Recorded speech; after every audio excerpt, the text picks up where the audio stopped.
A room with no windows, concrete walls, a hole in the ceiling where the light came through. That was the first thing employees at the Belvedere Hotel in Baltimore saw when they opened that room on May 16, 2006. It was not a guest room. It was an unused storage space on the 12th floor, a room no one had entered in weeks.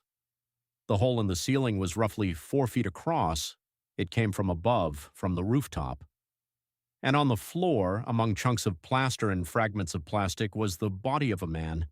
The man's name was Rey Rivera. He was 32 years old, 6 feet 5, around 220 pounds. He was a writer, an independent filmmaker, a husband, and a new father. He had disappeared 11 days earlier, on May 5th. His car was found parked a few blocks from the hotel, engine off, no signs of a struggle. His phone was off. No one had seen him leave his house, and yet there was his body.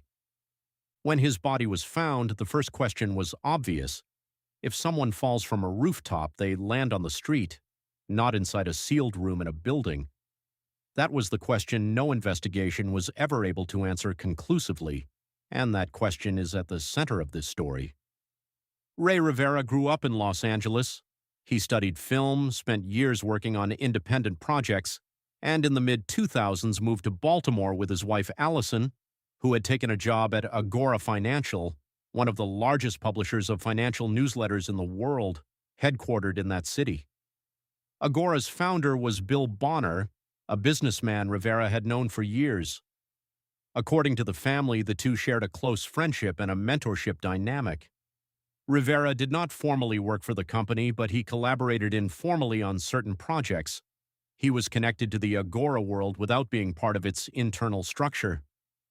On May 5, 2006, Rivera was at home when he received a phone call around 6:30 in the evening. He left the house in a hurry without saying where he was going. He never came back.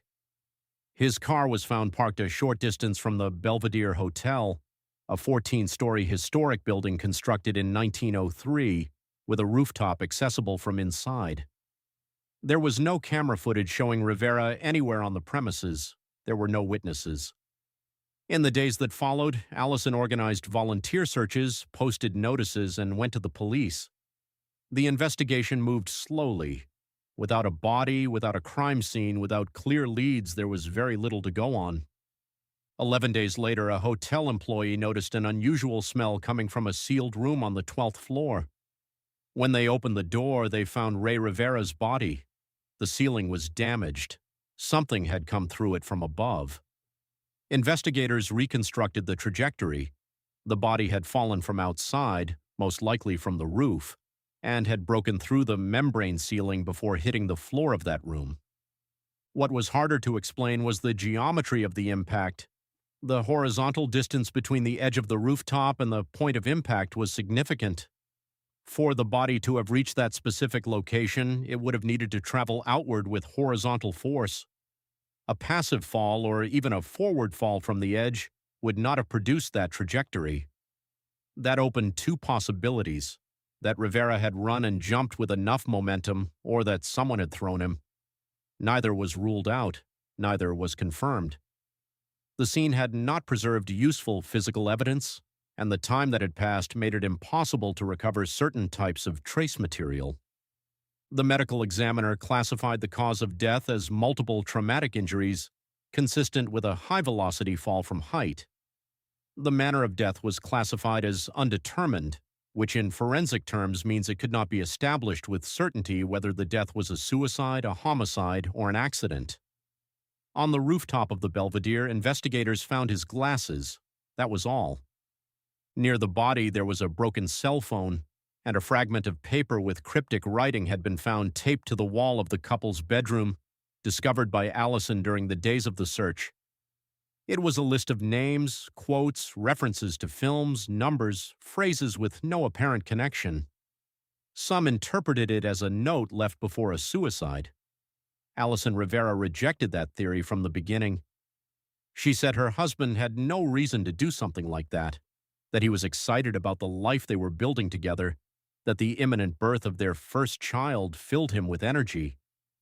The Baltimore Police Department investigated for months, They interviewed people connected to Agora, including Bill Bonner, who did not provide information that pointed the investigation in any clear direction. No documented threats were found, no serious deaths, no violent conflicts, no identifiable suspects. The case was closed without resolution. In 2021, Netflix featured the case in the relaunched series Unsolved Mysteries. Thousands of people analyzed every detail in online forums, ran calculations on the trajectory, and tried to decode the note. None of that collective effort produced new verifiable evidence, but it did expose just how many gaps existed in the official record. What is known is this: a 32-year-old man left his house on a May afternoon, left his car near a hotel, and 11 days later his body was found inside a sealed room with the ceiling broken in from above. The cause of death was traumatic injury from a fall. The manner of death, undetermined. What is not known is almost everything else: how he got to the hotel, why he went there, who made the call that brought him out of his house, whether he jumped, whether he fell, whether someone threw him. What that note actually said in full, the complete case file has never been made public, and in cases like this, the gap between what authorities failed to find and what they chose not to share is part of the problem. The case remains open, the room was repaired, the hotel is still standing, and Rey Rivera still has no explanation.